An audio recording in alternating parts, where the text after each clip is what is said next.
Anda kembali bersama kami di Special Report Serba-Serbi KTT G20.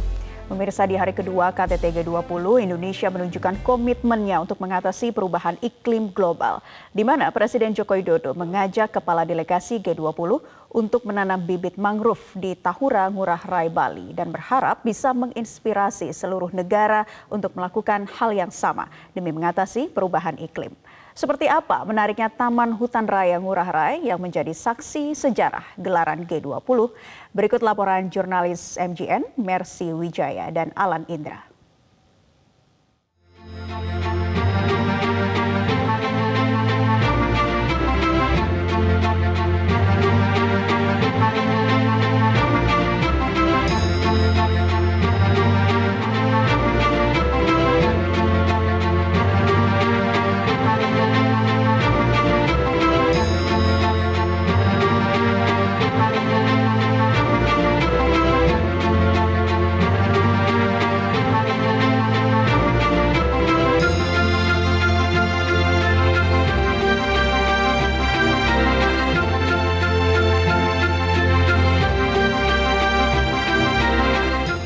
Pemirsa, saat ini saya berada di Taman Hutan Raya atau Tahura Ngurah Rai yang menjadi lokasi penanaman bersama pohon mangrove oleh kepala negara anggota G20.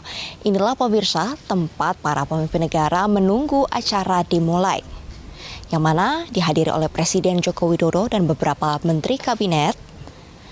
Dan juga terpantau beberapa kepala negara yang hadir, di antaranya Presiden Amerika Serikat Joe Biden, Presiden Prancis Emmanuel Macron, dan juga Perdana Menteri India Narendra Modi.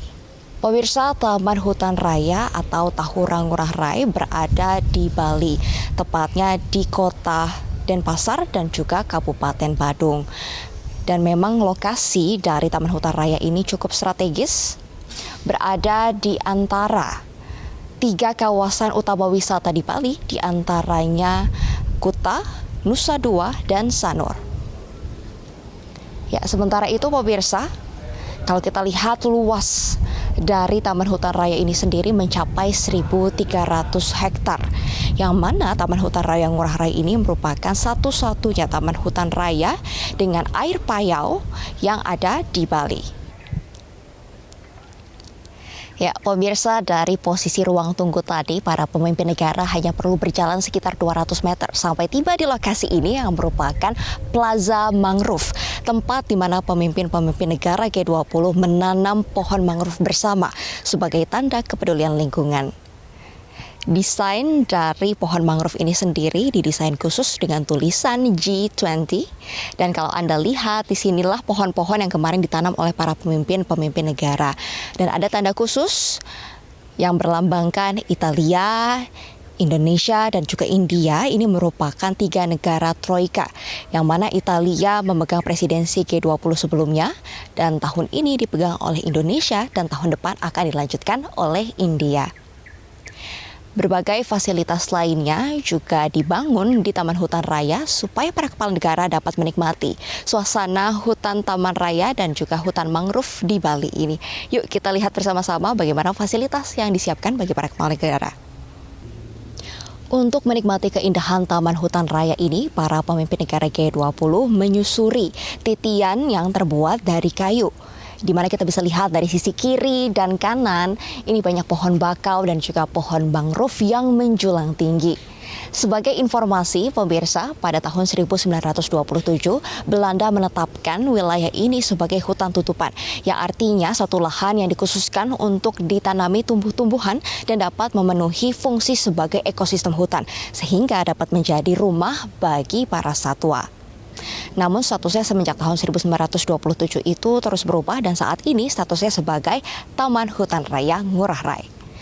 Nah pemirsa, Taman Hutan Raya ini juga merupakan rumah bagi 33 jenis mangrove dan juga 300 jenis satwa, di antaranya ikan, udang, burung, dan ular.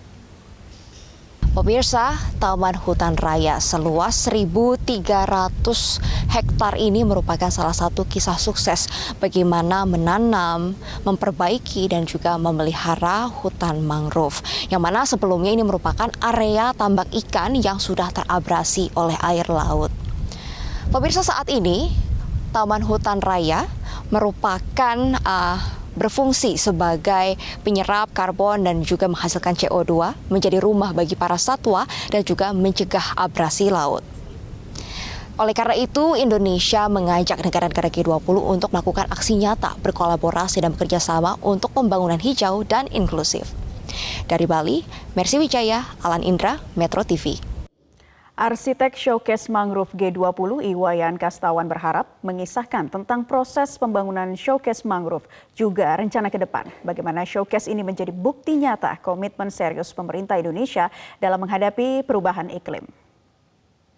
Boleh diceritakan lagi nggak, Bli, bagaimana proses pembangunannya sampai akhirnya jadi dan tantangan-tantangannya ini apa saja, Bli?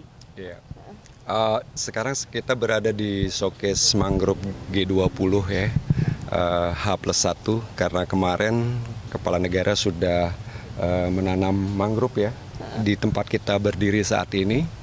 Jadi kalau kita lihat sekarang sangat indah ya.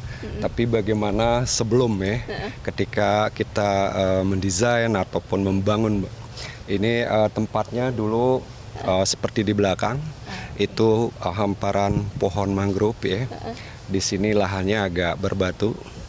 Jadi pohon mangrove-nya kurang tinggi dan warnanya pun agak kekuning-kuningan dibanding dengan yang di sebelah. Ini yang lebih tinggi itu jenis Rhizopora ya, dan itu lebih tinggi.